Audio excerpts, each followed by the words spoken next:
Le célibat n'est pas une identité.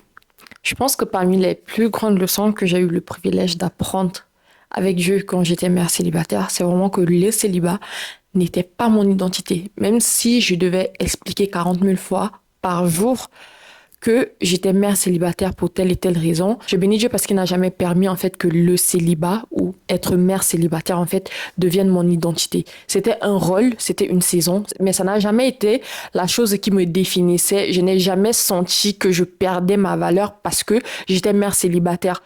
Ou alors, je n'ai jamais senti que j'étais moins que, ou que je n'avais pas de destinée, ou que je n'avais pas des choses à accomplir, ou que le Seigneur ne pouvait pas se servir de moi parce que j'étais mère célibataire. Au contraire, cette saison, en fait, m'a appris à chercher Dieu, à aimer Dieu, à vraiment bâtir ma fondation, les fondations de ma vie spirituelle avec lui. Je bénis Dieu d'être mariée. Je suis contente d'être mariée.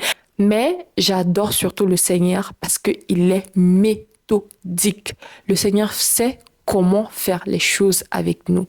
J'aurais été mariée en tant que femme désespérée et tout, qui vraiment n'en pouvait plus du célibat. Je ne sais pas quel genre de femme je serais en fait. Je trouve ça très important d'établir les fondations de sa foi, de vraiment bâtir, d'avoir des fondations très très solides, d'être clair sur ses convictions quand on est célibataire avant de se marier.